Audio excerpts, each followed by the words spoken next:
It's only a week till Christmas. It's a time for family, friends, sharing, reflecting on the reason for the season.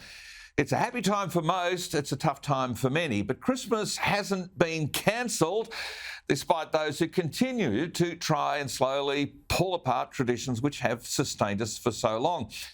Now, the loudmouth Grinches, well, they deserve being ignored, yet little by little the magic, the joy, it is being erased.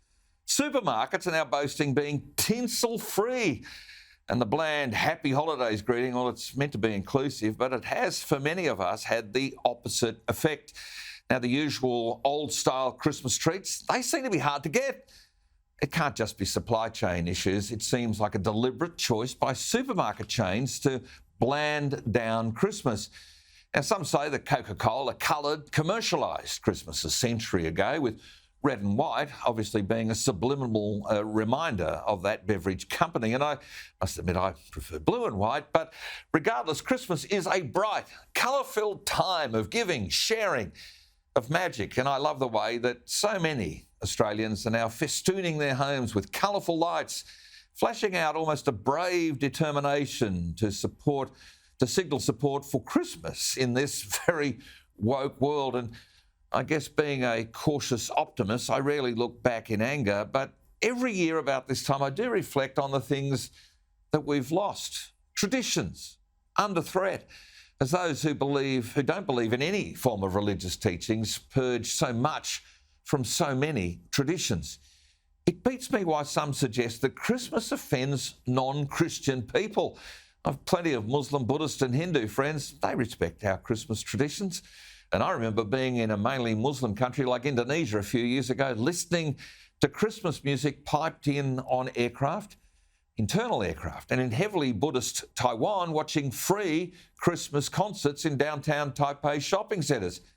Yet Australia's weak, woke and woeful governments and corporates, they seem to want to purge these traditions. And frankly, if corporations want to go woke, let them go broke.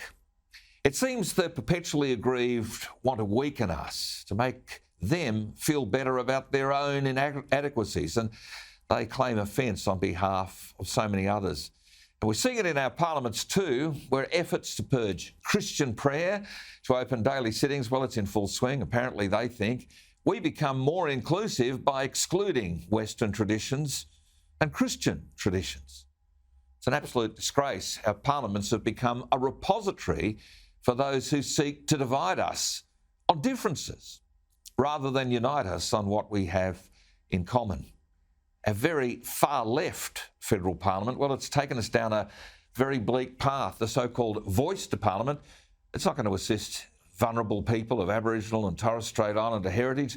Rather, it's going to constitutionally enshrine a racial identity to those who can vote and those who can represent them. Likewise, as Robert Gottliebson observed in an excellent article this week, the Parliament is sugarcoating an extreme left agenda, which will reduce the reliability of our electricity supply grid, as well as drive away job-creating investment in our nation. While other legislative measures, rewriting our industrial relations laws, well, they're going to destroy the importance of family business in Australia. Now, you may not feel the direct impact of these extreme changes to our laws this Christmas, or maybe not even next Christmas, but the damage of such divisive decisions being made by the most extreme left-wing government in our nation's history will be felt. As our power supply goes off, get used to blackouts, the economic engine room of small business is brought to heel, and the culture wars keep trying to kill off Christian-inspired traditions and kicks up the gear. The left uses climate and gender to divide us. I prefer to find the common ground, to unite us. Our cultural and religious diversity, well, it offers so many opportunities, as the song goes, to sing with one voice. The left hates the idea, but Christmas, like Easter, Eid, Hanukkah, Diwali, New Roz, Anzac Day, and indeed Australia Day, well, they're all opportunities for individuals to unite and treat others as they themselves wish to be treated. If you like, to be fair dinkum and offer a fair go.